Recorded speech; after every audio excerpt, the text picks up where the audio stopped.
G'day, I'm Bruce. Today I'm going to try and see if I can get this old greenfield mower going. One of my friends got in contact with me and he said, would you be interested in a free mower? And I said, what sort? And he said, oh, a greenfield with a 20 horsepower V-twin Kawasaki engine. I said, oh yeah. I said, that would be very similar to the one that I use. He said, all you've got to do is come out to my place and bring a trailer or a ute and pick it up. So I did. I went out and picked it up the other day. He said, well, it should go. He said, but it hasn't been started for a while. I'm going to check the oil and the fuel and put a battery in it and see if it will go. You can see it's done a power of work. When you look at the wheels and everything, it's really done a lot of work when you see things like that. And when we look here on the hour meter, it's done 1,139.6 hours. So that's a lot of hours for a lawnmower. The way to tell what model they are is it's always written on the back there. So fast cut, 34, that means it has a 34-inch cut. That's where the battery goes in there. This is the final drive system here, and they have cork clutches down inside there. I need a screwdriver to point, but it's down inside there. You can just see there's a cork clutch glued on there, another one on this other side around here. And when you go from forward to reverse, this assembly just moves from one side to the other. So it's either driving on this pulley or it's driving on that pulley. One's forward and one's reverse. This particular model had a differential in it, and if you were mowing and you got stuck, normally in the off position, so the differential's working, has a loop of wire that goes over top of that and holds that back. And then if you get bogged and it just spins one wheel, you can just reach over, stay on the seat, and you flip that down and this piece goes into where it is there now. The way it is there now, both back wheels are locked together. And you can see where this was stored, it must have been rats, because you can see Jack's the Jack Russell, he's most interested. He thinks there must be still a rat on board somewhere. Come on, out you come. He's on high alert. You can see he's got the smell. On the fast cut models, they have this idea here where you push this down. As you pull that back fairly slowly, that tightens the belt up, that engages the blades. Well, that's mechanical, fairly simple idea. And if we have a look under the bonnet, there's the Kawasaki motor, 20 horsepower. As you can see, it's done a lot of work. Now we'll start off by checking the oil. It looks like it may have a drop on the dipstick. Just got a drop on the dipstick. Looks like it has a fairly major oil leak. It's had a major oil leak there for a long time. So I'll add some more oil to it. The last time I looked in the book about these mowers, they said they could either run on straight 30 or they could run on a 1540. So my other one, I've tried both oils in it and it didn't seem to make any difference, and they're generally pretty good motors that will last a long time.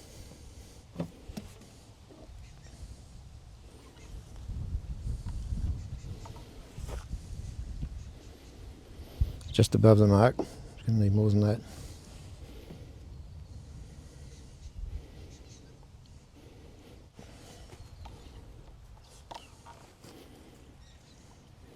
The dog's going to get oil on him if he didn't watch out. I'll just add a little bit more in, that should be enough.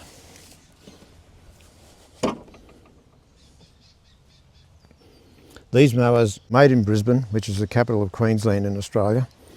Everything was very well made, hardly any plastic on them to speak of. Actually the Jack Russell, he's going to be a sump oil dog. Look at him. Come here, come on, come here. Look at his little face. All little spots of oil all over him. He even had his nose up here before. I wonder what the funny noise was. He had his nose in there sniffing for a rat or a mouse. Yeah, so getting back to the greenfield mowers, they must have made a lot of them. They sold a lot of them in Queensland. They had some really good ideas. They had ideas like they always had a metal bonnet.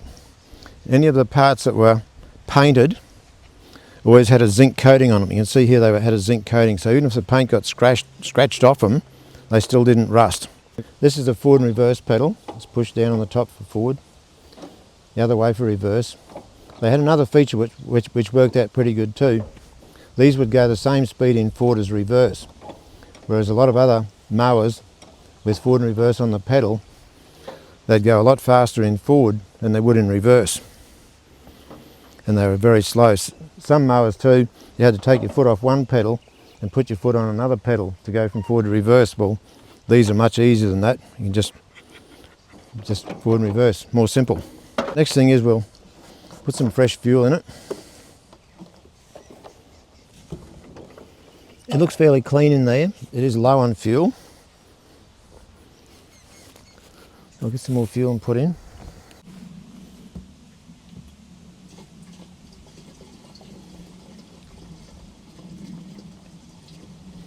Over the years they changed the design in a lot of ways, but they stuck with the same idea, the same drive system, where they had the cork clutches glued onto these drive plates. It seemed to last a long time too. Some people had them up to 1,000 hours and they still had the original drive system in them. Next up, I'm just going to remove the seat and the mud guards, which is a fairly good idea on these. When I was younger and stronger, I just used to leave that knob on there. There's a bit more mucking around to get the thing off. And then around the back here, we normally have like a sort of a plastic wing nut idea with a nut mould into it, but that one's gone off this one. The way they work, the mud guards and that come in here underneath this piece of steel. This yellow piece actually slides in underneath that, and as I lift this up, you'll see that'll come back. Next thing we do is we bring the back up and we go like this and off like that and out like that. If I work the pedal, you'll see how it works from forward and reverse. It's got a chain drive around here. Early models had a different idea. This idea here, it has this sliding arrangement with these couple of bearings on here. So that as the chain wears, you move this assembly back. You just loosen it off here and here, and you can push that bearing back into the chain to tighten the chain up, which is a pretty good idea. Earlier model ones, they did things a bit differently. They had two rods with long threads on them, and what you did, you actually loosened off where the bearings go onto the axle, which is down in here where I'm pointing with my fingers. You used to have to loosen these nuts off in there on both sides, and you tighten up these threads, and that would pull the axle down away from that cog to tighten the chain up. This idea is better and easier and simpler. So that's basically how the system works. So we've got our fuel in there now. We've got enough oil. Next up will be the battery. This one isn't the exact battery for one of these, because these little posts should be turned the other way, should be turned a quarter of a turn, so I had to make up these little brackets here to make this idea work. I'll take these off out the way, set them down over there. The first model ones were called Tractor 8s and Tractor 10s from memory. The very first ones, they just had an engine on the front like a pump engine, and they had a belt about, well, probably 3 metres long. They just had a horizontal shaft pump engine with a pulley here, and the belts went down around a couple of idler pulleys, worked their way through underneath via other idler pulleys to keep the belts from touching the chassis, and then come up around the back. And when you looked at them, they were only minuscule compared with this, shorter, narrower. But they sold, a lot of people had them, and the story that I heard from that dealer that I used to buy stuff off, he said Greenfield in Brisbane still had parts for 1966 model ones, and you could still get all the bits. And he said there are still some in our area, some people are still driving 1966 Greenfield mowers. I'll put this back on.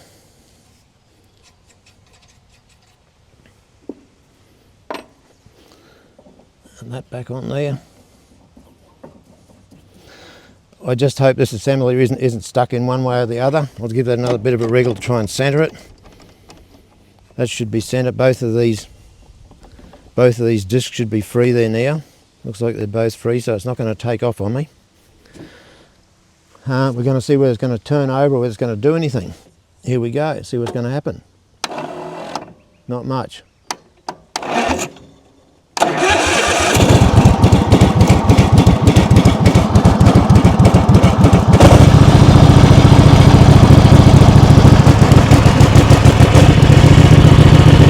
Look at that, it's a goer. A bit of smoke out the front there, but it's actually a goer. Look at that. Looks like the motor's loose on the body.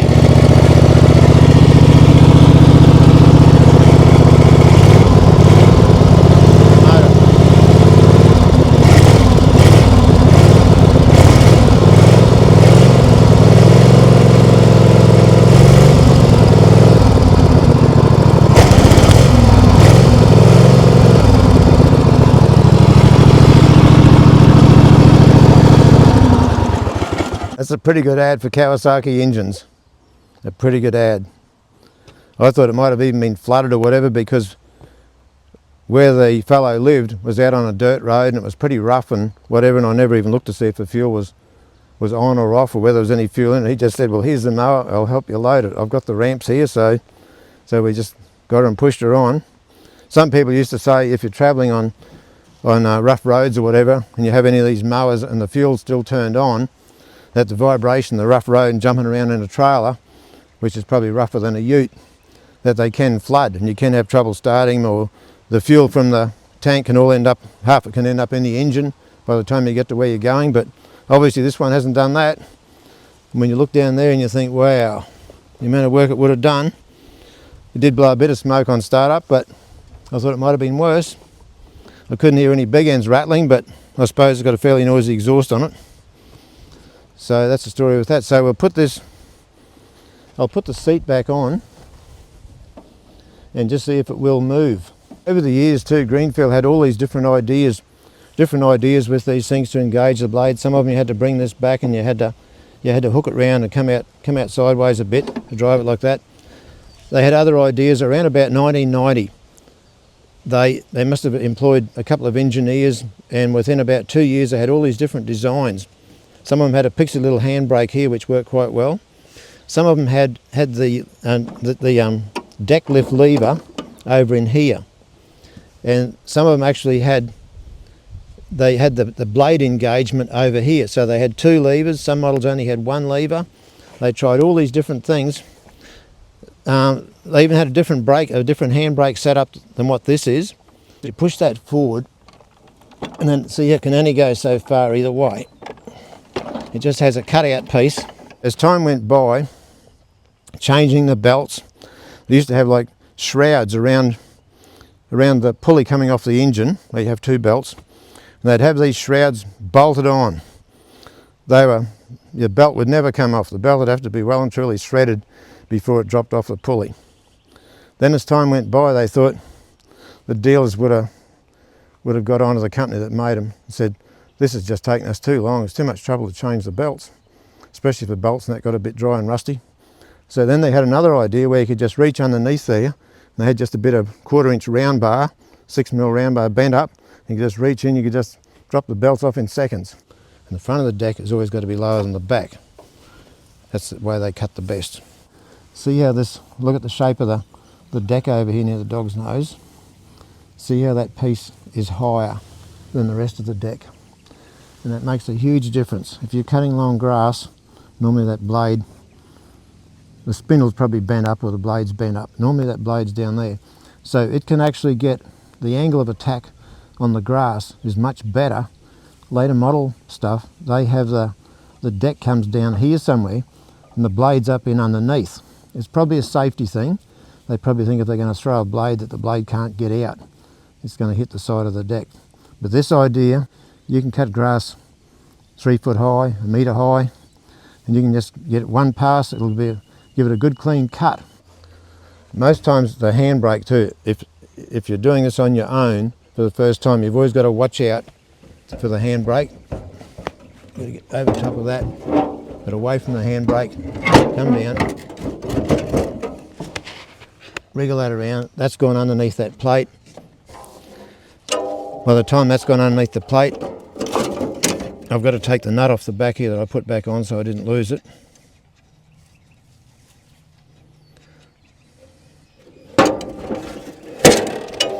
stud down there. They had a different idea to that originally, but that's on there. They had this idea, like most ride-on mowers, if you want to tow a trailer. They did another thing too when they went bigger horsepower. When they went from about 19 horsepower up in the later model ones, they put taller tyres on them. I think to make them go faster, because obviously they knew they had more horsepower up front. And they think, oh well, we'll make it go faster because we've got more horsepower to drive it through the grass quicker. I'll put the knob back on here.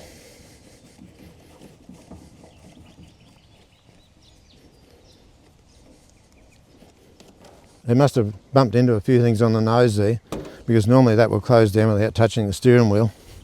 But what happens, these parts on the bonnet here, those parts don't bend, but these parts here bend. Get that spanner out the way. We'll take it for a drive.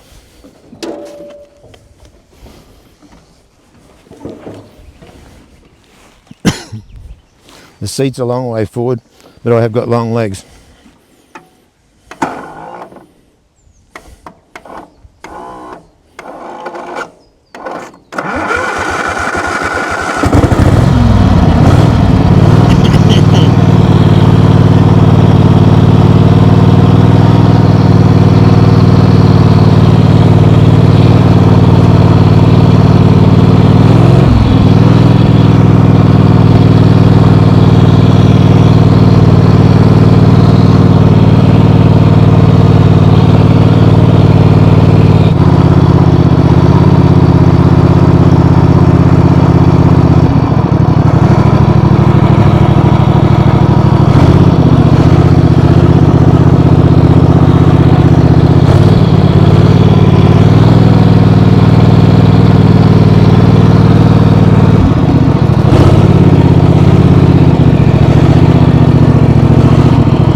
Well, it drives but only forward. So everything must be pretty seized up in the back end, or pretty dry, we'll say.